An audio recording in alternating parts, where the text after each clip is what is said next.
Hello everybody, Jurassic Player here, and today I'm going to be showing you the now lost Xenofile. Xenofile was originally created by a person named Taiju Yamada. He used to go by the name of Xenon until somebody on 2chan, I believe, said that he brought up something from the past that probably was not needed at all, since Taiju has long since fixed that. But anyways, this is Xenofile, and this is by far one of the coolest homebrew I've ever come across. It is extremely simplistic, as you can probably see. It is just blue background and white text, same as the bottom screen. And this is it is described as a simple file handler. That's the best way I can call it anyway. So anyways, on the top screen you have the file list and your little cursor right there.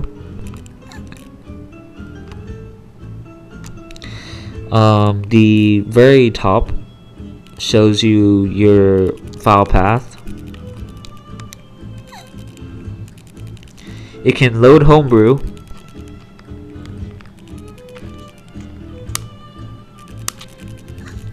It can also load a variety of other formats as well. Going back to it, where is it? Here we go. So, as you can see, down here shows the supported formats. There's quite a big chunk. It also supports X-links, so if you have an X-link that can be used by Moonshell 2, it can also be used by Xenofile. So as you can see here, I have .gba, .ipk, neo, nes, scr, and smc, smd. Yes, so it can use X-links from Moonshell 2 and boot up stuff. The bottom screen just tells you some simple, it tells you what the keys do.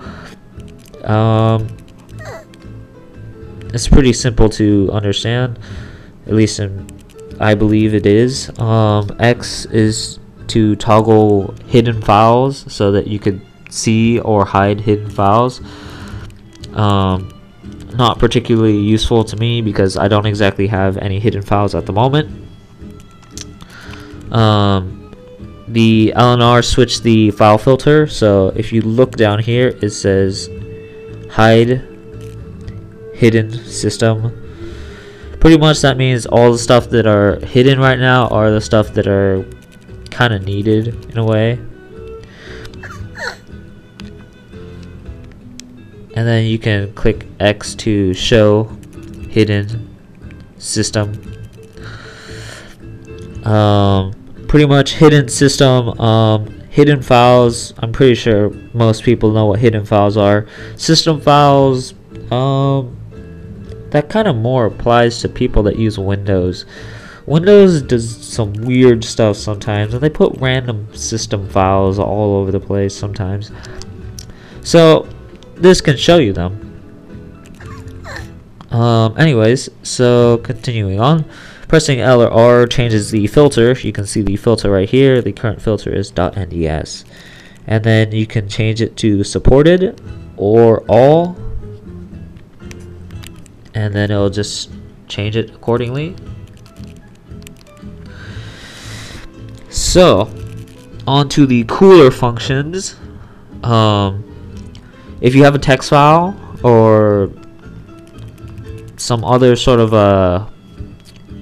plain text sort of file, it will open it up with Moonshell 2's text editor. So I won't be showing that But anyways, if you press Y, you come up with the system menu, which you have a couple of options. You can do about, show your partition info, show your system info, which is your DS systems info. This is if you have a M3 or an R4, it can show you that. Most of the stuff you probably would never use or ever know what the heck it does. Some of it I don't even know what the heck it does. Like, quite frankly, I don't even know what the M3 region or R4 jumper are. So you can swap your micro SD. So if your flash card supports it, you can swap micro SDs, and Xenofile will work on the other micro SD, even if that micro SD doesn't have Xenofile on it. So it's useful for if somebody screws up their flash cards, and you can help them fix it up without the need of computer, possibly, unless it's corrupted. So there's also return to firmware using the Moonshell 2, return to NDS firmware, which is the actual NDS's firmware with PictoChat and all that. And then you have shutdown, which just turns off the DS. You have dump BIOS firmware. That's exactly what it means, dump BIOS or firmware. Some emulators use it. I don't really think very many DS emulators use the BIOS and firmware. At least it's not needed. You can get it, but this is a legitimate way. This is a legit way to actually get your BIOS and firmware from your DS. And then you can test your micro SD speed. It gives you a couple of little things. Let's do it. And it gives you just a short little quick log. Puts a little test log on your micro SD as well. As you can see, sequential, random, gives you the little numbers, and then that's about it for that one. After that, you have boot slot 2 NDS or boot slot 2 in GBA. Also, there's no touchscreen support. It'd be kind of hard to use a touchscreen anyways, because these are really actually pretty small. Going on, we have select, which brings you to preferences, and this is just pretty much using choosing to use what loader. So there's Rudolph's loader, there is Moonshell Simply's loader. Moonshell Simply is also made by Taiju, or was made by Taiju. Use bootlib loader, use Rudolph/Moonlight's hybrid loader. This one I've never tried before, and I've never actually heard of it, meaning it's probably something that was synthesized together. And then there is use RPG link to boot. RPG link is something a part of WAIO or WAIO. I don't know how you want to say it. It's pretty much it's wood for all, something like that. Oh, I remember, wood all-in-one, which was pretty much wood R4 for various other flash cards, but that's been stopped as well. Use my DLDI to boot. I actually don't know whose DLDI that is, but apparently it's my DLDI. And then disable DLDI patching. DLDI is dynamic. Crud, I don't even remember it right now. But anyways, it's used for homebrew, only homebrew, not commercial ROMs. There have been a few people that have asked that question, and that is an extremely stupid question to ask. So, pressing start brings you to the biggest and probably the most useful menu, the context menu.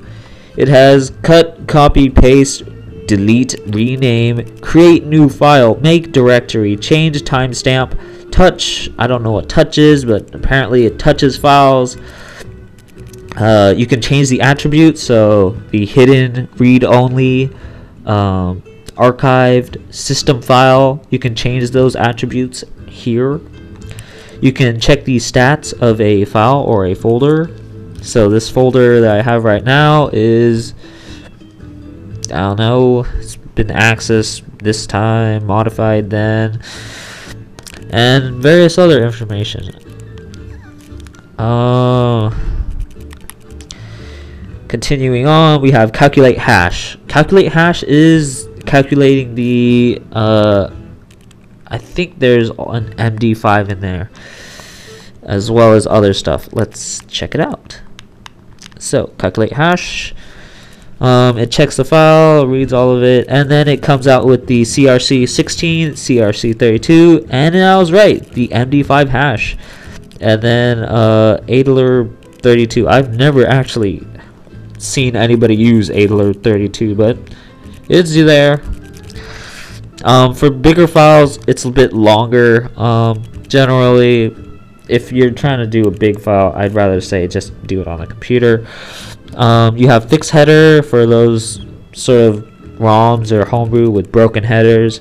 You have encrypt secure area, decrypt secure area.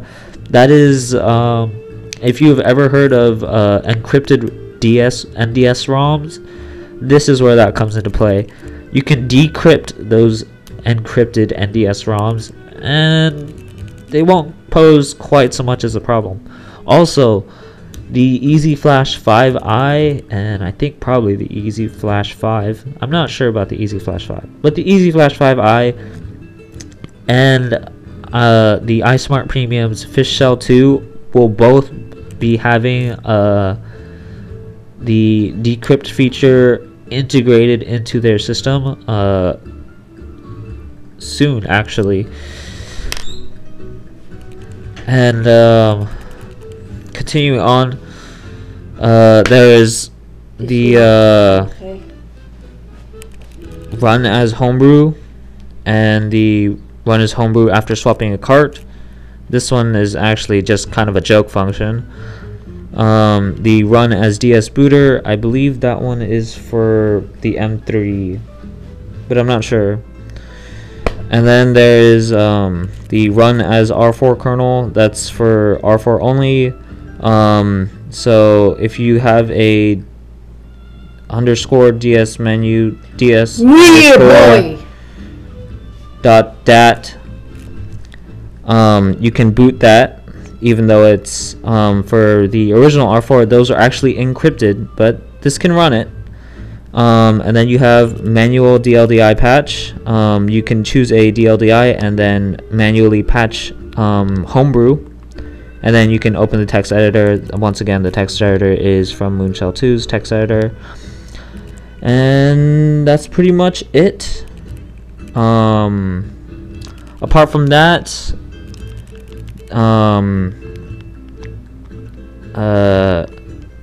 Xenofile should be able to support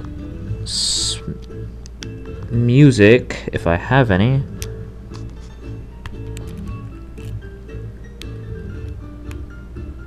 Probably might not work on this, but it's able to play .mp3 files, though not while browsing. So if you plan on listening to something, plan on not doing anything else. It can also look at bitmap files, although the biggest size that you can have is the screen's resolution, so 256 by 192, and that's about it. By the way, earlier the lights turned on and you probably heard my mom. That is because it is way too early in the morning and I probably should not have been doing this, but I did it anyway, and so nothing I can do about that. Thanks for watching. I hope you'll watch whatever else I do next. Yeah. Later.